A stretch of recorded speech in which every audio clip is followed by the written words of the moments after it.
Shocking new revelations about Prince Andrew have been making headlines around the world ahead of the release of Andrew Lownie's new book entitled The Rise and Fall of the House of York, which dives into Prince Andrew's relationship with women, his mysterious finances, and his relationship with convicted pedophile Jeffrey Epstein. Author Andrew Lownie joins us now. Andrew, thank you for your time. This is the first in-depth look at Andrew and Fergies' unusual relationship. You've spoken to hundreds of people, including friends, former staff members, former colleagues of Prince Andrew, and many people have never spoken before. But you also had some freedom of information requests denied by the British government. That must have made things challenging for you. Yes, I mean, I think there have been a lot of obstacles placed in front of me. The York family refused to cooperate with me. They actually told people not to talk to me. The British Foreign Office told ambassadors not to talk to me.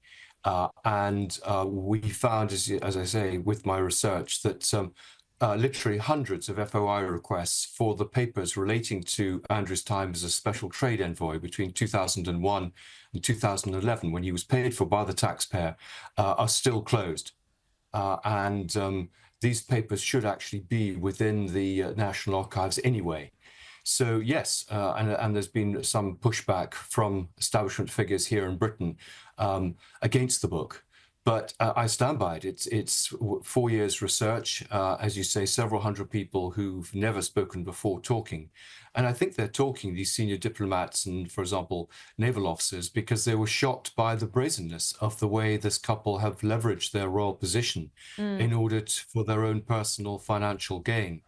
And also have not told the truth about the extent of their relationship with Jeffrey Epstein. Both of them had close relationships. There were 18 phone numbers for Sarah Ferguson, 16 for Andrew in Epstein's Black Book. And their relationship began about a decade before they claimed it did. And it continued long after they claimed to have cut off all ties. So yes, it's an extraordinary extraordinary revelations in the book. And I absolutely want to dive into the relationship with Jeffrey Epstein, but how would you describe Prince Andrew and Fergie's relationship? It's quite unusual that they live together despite divorcing decades ago. Yes, I mean, people are surprised by the relationship. They describe themselves as the happiest divorced couple in the world. They married in 86, separated in 92, and divorced in 96. But actually, what they have had, I think, is an open relationship. That you're right, they do live together in a 30-room mansion, so they don't have to sort of tiptoe past each other too much. But they have stuck together. He supported her when she went through all sorts of scandals of her own, and now she's supporting him. But really, she sticks in there because her whole raison d'etre is to be part of the royal family. So she has to be there. And I think he feels guilty for the way he treated her, or at least she makes him feel guilty. And so he sticks in there for her now. But, you know, his mother paid a lot of her debts, and those debts, of course, were taken over by Epstein, who paid many more of them. Well, let's talk about those finances, because the book dives into Prince Andrew's finances and allegations of corruption. Can you talk to us about what you discovered? Yes, I mean, he was given this trade role on behalf of the British government to promote British trade. And what seems to be happening was that he used it to promote his own business activities or those of his friends. So, for example, he would shoehorn meetings for accompany people like Epstein or his business partners, David and Jonathan Rowland, for them to do business. He was, for example, promoting a Greek water firm in Kazakhstan, which had nothing to do with British interests, and creaming off a commission of £3.85 million. There have been several court cases which reveal that he was paid huge sums of money, which he's not able to explain, and money also that was paid to his wife and to one of his daughters. So this seems to be a family business. And there was no proper scrutiny of him. He was meant to, no one quite knew what he was doing. The Foreign Office sent him places, but the diplomats found that actually he was counterproductive. He actually antagonized people rather than actually helping support trade. And then after he was basically sacked, he carried on with what was ostensibly a charity, Pitch at the Palace, but in which he set up a side company where he was taking a 2% commission on all the investment that was put into this charity. So I think there are a lot of questions for him to answer. MPs 20 years ago were asking our National Crime Agency to investigate him. Nothing was done. And I think there is a case for them to look at his situation again. On Jeffrey Epstein, there are suggestions in the book that Epstein played Prince Andrew, that the prince was a useful idiot who gave him access to political leaders and business opportunities. Can you expand on that for us? Yes, I mean, Andrew was a very useful a piece of respectability for Epstein.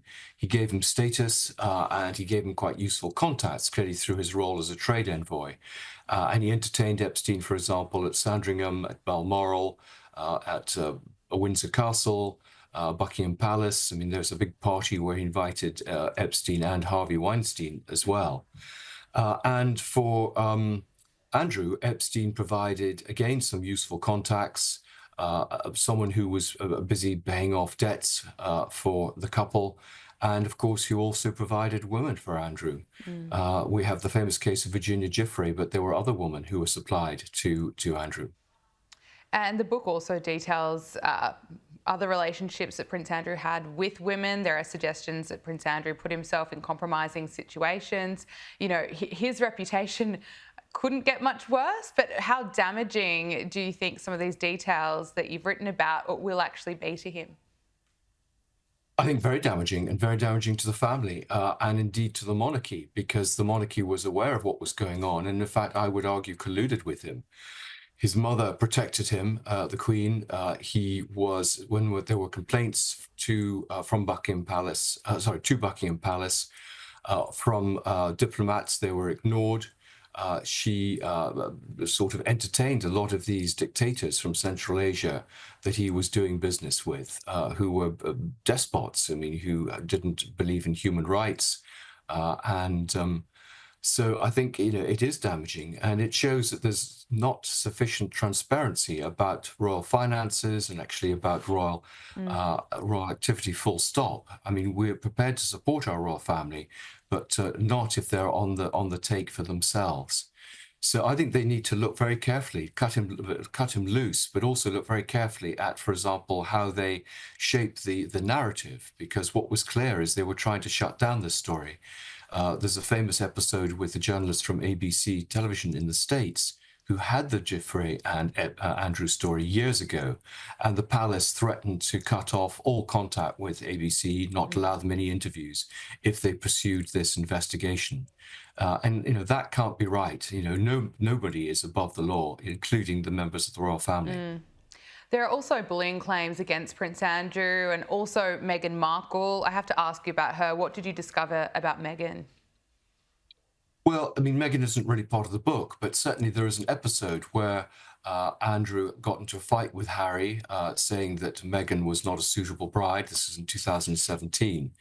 And Harry got very upset by that. But you know, other members of the family, we know that William showed concern about Meghan and said he should go through due diligence. And I was researching another of my books in 2017 and talking to members of the royal household, and there were deep concerns at that stage about his involvement with Meghan Markle. So they saw her coming. Yes, Harry has denied that he got into a fight, but as we all know, recollections vary.